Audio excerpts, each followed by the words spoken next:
ইরাকে যুদ্ধ ছিল বড় ভুল, আর ইরানেও যুক্তরাষ্ট্রের যাওয়া উচিত হয়নি, এমন বিস্ময়কর মন্তব্য করেছেন মার্কিন প্রেসিডেন্ট ডোনাল্ড ট্রাম্প। তবে একই সঙ্গে তিনি দাবি করেছেন, যুক্তরাষ্ট্রের হামলা না হলে এতদিনে ইরান পারমাণবিক অস্ত্র তৈরি করে ফেলত।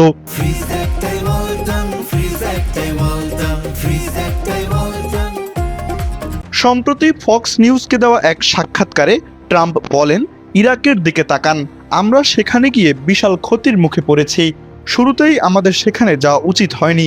এরপরই তিনি ইরানের প্রসঙ্গ টেনে বলেন, আমাদের ইরানেও যাওয়া উচিত হয়নি, কিন্তু তাদের সেই পারমাণবিক সক্ষমতা ছিল।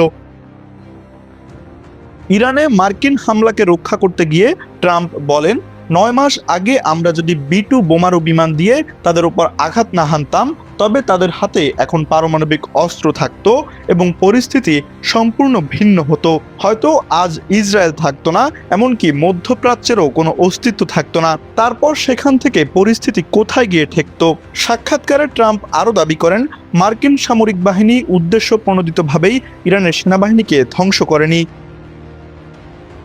ট্রাম্প বলেন, তাদের সামরিক বাহিনীকে আমরা একরকম স্পর্শ করিনি, কারণ আমরা মনে করি তাদের সেনাবাহিনী কিছুটা নমনীয়। তাদের অন্য কিছু লোক আছে যারা নমনীয় নয়, আমরা তাদের খতম করেছি। আমরা নেতৃত্বের বিভিন্ন অংশকে সরিয়ে দিয়েছি, কিন্তু তাদের সামরিক বাহিনীকে স্পর্শ করিনি। ট্রাম্প আরও বলেন, মানুষ এটি শুনে অবাক হবে, কারণ যুদ্ধে যখন আপনি সবাইকে নিশ্চিহ্ন করে দেবেন, তখন এক ধরনের ভুল করা হয়, যার ফলে সেই দেশটি পরবর্তী ৪০ বছরেও নিজেকে পুনর্গঠন করতে পারে না। ট্রাম্পের এই মন্তব্য নতুন করে প্রশ্ন তুলেছে, ইরান নীতিতে ওয়াশিংটনের অবস্থান কি বদলাচ্ছে, নাকি এটি মধ্যপ্রাচ্যের রাজনীতিতে নতুন কোনো বার্তার ইঙ্গিত?